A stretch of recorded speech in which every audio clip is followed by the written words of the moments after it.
Our radio program on this Wednesday afternoon as we chat to you about what's going on. World of sports. John Beeline today on Michigan. They, of course, are in the NCAA tournament when the Big Ten Conference tournament this past weekend. They would have made the NCAAs, of course, anyway, but they sealed the deal with a great weekend with Michigan State and Purdue on Saturday and Sunday. Earl Grant will join us a little later on, head coach of College of Charleston, who obviously made the NCAA. Got me into the NCAA tournament last night, watching them come from 17 down second half against Northeastern of all teams at the Charleston Coliseum in North Charleston, 10 miles from their home campus. So we like that city, of course. We've talked about that city a lot. So College of Charleston, first time in 18, 19 years, they're in the NCAA. I'm in the BC right now, Boston College, as we kick off this hour with a win today against NC State. Close game. They made a lot of baskets late. They won by about 4, 91-87 after having big leads in the first and second half. And Boston College had a good regular season for them. They won 7 league games. They're a long way away from being in the NCAA tournament, but you root for that team in a big conference that needs to run the table to have an opportunity. And BC right now is that team for me, and they have an opportunity here. We'll see what they do tomorrow against Clemson. We're rooting against Colorado today. They were playing Arizona State. We got an update on that score because we want Colorado out. We got a break last week when Indiana lost to Rutgers. Oh, was that sweet? When Rutgers knocked Indiana into the offseason. We're not going to get our wish. Colorado's going to advance. They're up 94, 83, 7 seconds left. Okay, so Arizona State's going to be out our pal Bobby Hurley, who is going to be an Eddie Erickson guest for the Sunday show, the special selection show. Well, that's out, unless we want to talk about the CBI tournament. That one's finished, so Steve gets his wish, and Colorado plays another day.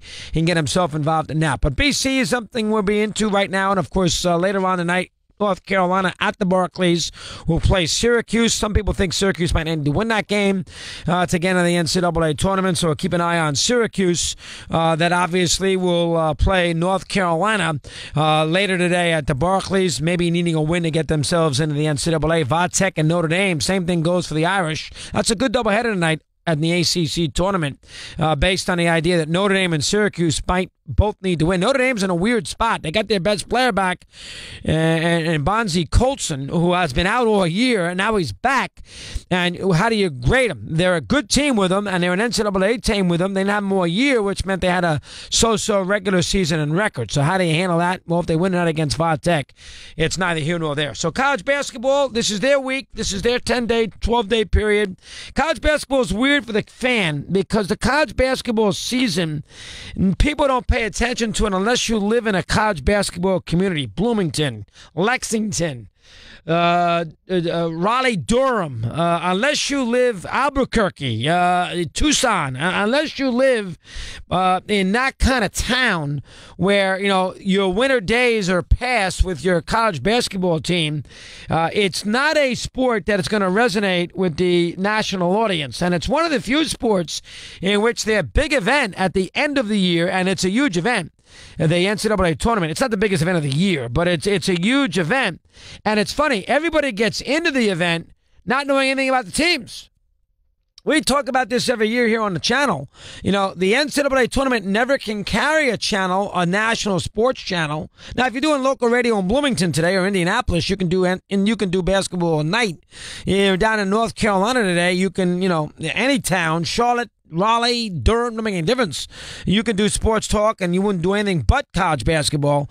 But nationally and in most markets, I guarantee you they're not talking even too much about BC and Boston today. But in most markets, the college basketball season is not going to sit there and generate a lot of enthusiasm. I bet you even in Philly, they haven't been talking that much about Villanova.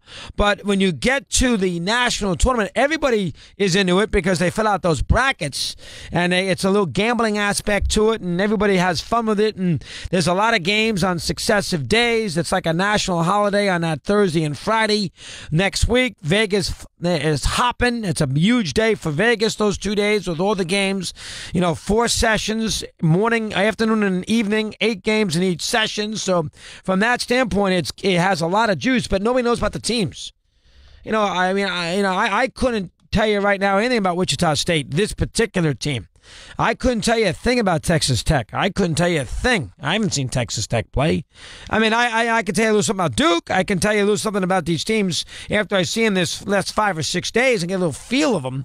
But regular season-wise, I couldn't tell you a damn thing. So, and I think if I can't tell you that, most people feel the same way. So we'll see. The NCAA tournament's big event is about 5 days away, and everybody's going to be into it, and they're going to go into it blind, is my point. So we see. That's the first thing today. BC, we like. College of Charleston, we like.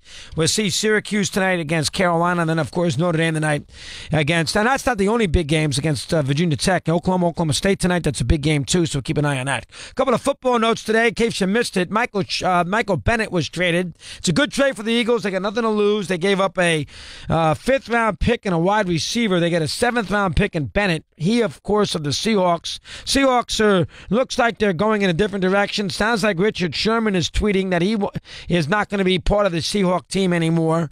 He off the ripped Achilles, so he might be out too. But Bennett's gone. He goes to Philadelphia. The Eagles have a lot of defensive linemen. They add another one. I don't think the fan cares right now in that city about Bennett's political views.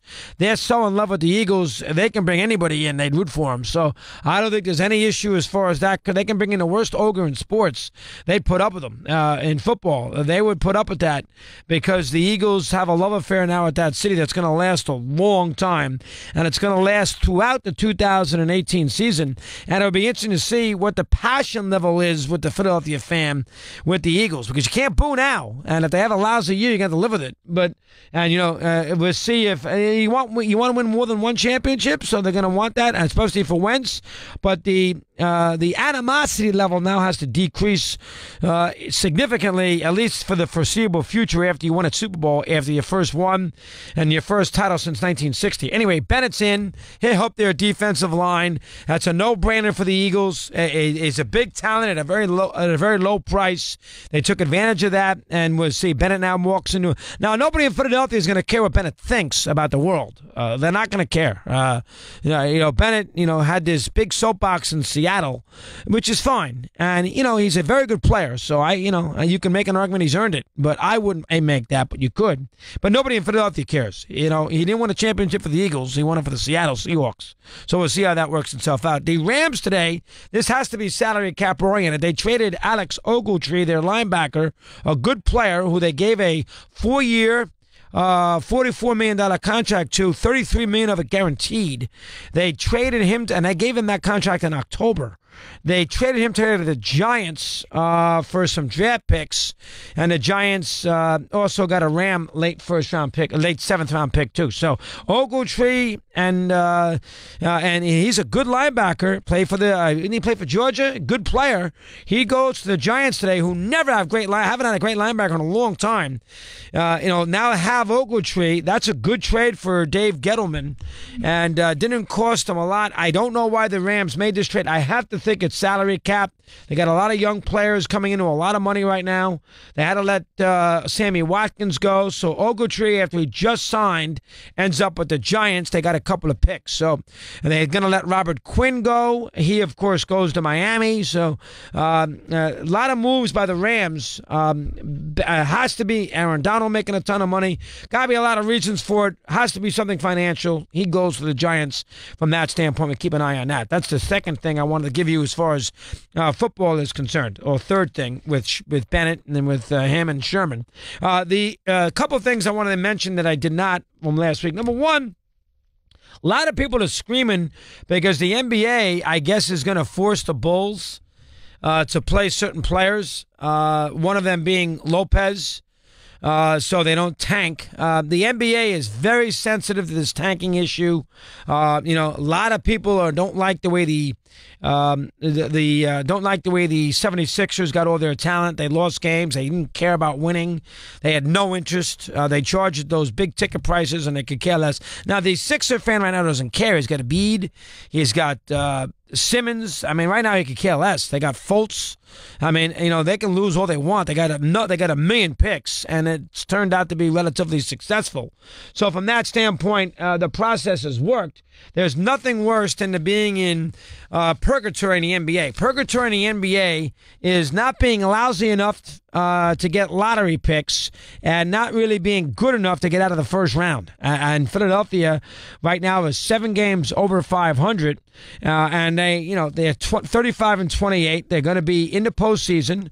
They are going to be somewhere around a 7th or a 6th seed. They're going to lose. They're not going to win a round, but they're going to get valuable experience. And essentially what the Sixers did is they lost on purpose for 100 years, and because of that, they got lots of good players. And that team right now with Simmons, last night Simmons had 16 points, 13 assists, and 8 rebounds. He missed 1 shot. They beat Charlotte on the road. Last night, Embiid last night had 18 points, 5 rebounds, 4 assists, a couple of blocked shots. I mean, that team's got talent, and they're dangerous, and they're the next team here as far as the NBA is concerned. But the NBA is embarrassed with the way they did it, and I guess they're going to make Chicago play people. I guess Chicago has been playing lots of young kids lately. I don't know exactly what they've done, but I haven't followed the Chicago Bulls at 21-42. But from a standpoint of the Bulls right now, we shall see. I guess Lopez is going to have to play. So Silva, very, very worried about the issue of tanking in teams who right now do not have a chance to make the playoffs. The Knicks, the Nets, Atlanta, Orlando, who are horrendous, and have some veterans. How they handle this the last 15, 18 games of the season is interesting, and Silva is going to put his foot down. It's a major problem for the NBA, and it's embarrassing for him. You got to get the great player. The bottom line is you got to get a lottery pick, and you got to get a great player. And Sacramento's another team that's in that boat to a certain degree. Zach Randolph plays some days he doesn't. So it's a major issue for the NBA to deal with. We keep an eye on that. That's number 3. And then finally, and this is an issue that I had with our little buddies today, Eddie Erickson and Steve Torrey. I did not see this story last week, and I would have brought it up to Johnny Miller, who joined us on Monday. I did not know. Now, that final round occurred when I was on a plane. I did not know that Justin Thomas, who won the Honda in a playoff on that, third or fourth playoff hole, was that what it was? On that Sunday. I did not realize that he kicked out a fan or asked for his removal for a fan who, while ball in flight, said ball in bunker. I did not realize that was something that Thomas said. Now, I don't like the fans saying that. Most fans say get in a hole and all those things. And this fan, I guess, when Thomas hit his ball on a par 3 shot, basically said get into the bunker. And Thomas had the kid removed, and that really bothered me.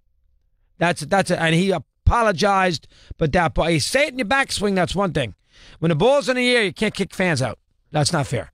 Let's take a quick break. We're going to get to Earl Grant in a sec. He's the head coach of College of Charleston. We'll have some fun. Stick with us.